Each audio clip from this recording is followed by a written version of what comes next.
আমরাই গভর্নমেন্টকে ফোন করেছি, ওই জায়গা থেকে আপনারা আমাদের প্রশাসনের লোক, আপনারা আমাদের ছেলেদেরকে গ্রেফতার করে নিয়ে এসছেন, আবার আপনারা আমাদের সাথে বার্গেনিং করতেছেন এবং বলতেছেন যে আন্দোলনকারী হয়েছে তো কি হয়েছে? আপনাদের ছেলেদের ভাই আমরা এটা এখানে আমি কথা বলছি 17 জন ভাই, আমি জানি না কাদের কি পরিচয়, আমাদের এখানে 17 জন শহীদ হয়েছে এবং হবিগঞ্জে মোস্ট যেখানে সবচেয়ে ক্রুশাল ইম্পর্টেন্ট আন্দোলন হয়েছে এটা হবিগঞ্জ, এদের মাঝে একটা বানিয়েছিল, আমরা টানা কিন্তু পুড়িয়ে দিয়েছিলাম, এসআই সন্তুষ্টি কিন্তু আমরা জ্বালাই দিয়েছিলাম। আপনি আসছেন ঠিক আছে, তো ওই জায়গা থেকে কোন সাহসে নিয়ে কথাটা বললাম আমি জানতে চাই আজকে। আমি স্ট্রিক্ট এখানে এসেছি, আমি স্ট্রিক্ট এখানে এসেছি, আমার বলতে হবে আমার বাইকে কেন গ্রেফতার করা হয়েছে এবং কেন বার্গেনিং করা হলো। আমার এতগুলো ছেলে এখানে কি বাইসে আসছে নাকি? তিনজন গ্রেফতার হয়েছে, জুলাই গণঅভ্যুত্থানে অংশগ্রহণকারী তিনজন আমি না, আপনি বলেছেন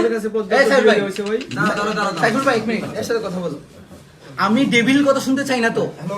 আমি আপনাকে বলেছি ও আমার সাথে আন্দোলন করেছে, সামনে থেকে ফোনে বলেছিলাম, ছবি পাঠিয়েছি, সবাই তোমরা দেখো না, আলামিন দেখাইছো না, সোনার দেখাইছে ভাই, আমার কাছে পাঠানো হয়েছে, আমার কাছে কেউ পাঠাইছে কিনা জহিরুল কেসাই, জহিরুল ভাইকে উনাকে ঢাকায় আনেন, পাঠানো হয়েছে, আমার পাঠানো হয়েছে। আপনি কি বলেছেন না, আপনি রিপ্লাই দিয়েছেন, আমাকে দিছে কিনা, আমাকে তো দেয় না, আপনাকে তো হয়েছে তো, এগুলো আপনি দেখেন না, বড় পাঠানো হয়েছে, নিজে কথা বলছেন, এই কথা বলছেন না, আমি এসে ওনার সাথে কথা বলি, উনি আমারে বলতেছেন যে কি কথা বলছো না তুমি, বুঝানোর সময় আপনি বলে কি বলেছেন, আপনি ওদেরটা বাদ দেন, আপনি আমারে কি উত্তর দিচ্ছেন? আপনি বলছেন ঠিক আছে আন্দোলন করেছে তো কি হয়েছে, ও তো 23 সালের কমিটি, এটার মিনিং আমি বুঝতে পারি নাই।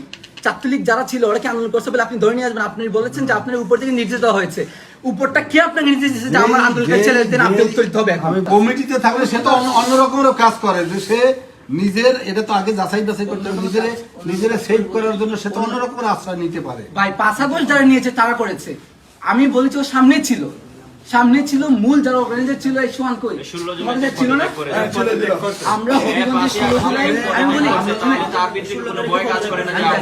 আমি যেটা বলার আমি আপনাদেরকে বলি, আমি এর আগে সুনামগঞ্জে আপনি ফোন করে দেখতে পারেন যে সুমন রাজা আছে, তারপর ইনসিপির যে কয়জনই আছে আপনি জিজ্ঞেস করে দেখতে পারেন। আমি চাকরিকালীন করাকালীন অবস্থায় তাদেরকে স্পষ্ট বলছি যে আপনারা অরিজিনালি আপনারা জানেন, যেহেতু আপনারা যুদ্ধ করছেন আপনারাই জানেন যে কারা আপনাদের সাথে সম্পৃক্ত ছিল। এই নামগুলা কান্দি বিভিন্নভাবে আমার একটা লিস্ট দিলে আমি ধরার সময় সহায়তা করতে পারবো। আমার ধরে আপনি বলেন যে কোনো একটা আপনাদের লোক এসে বলছে কিনা যে ভাই আমরা একটা লোক, আমরা এই 10টা লোকের নাম দিচ্ছি, 10টা লোক আপনারা একটু দেখেন।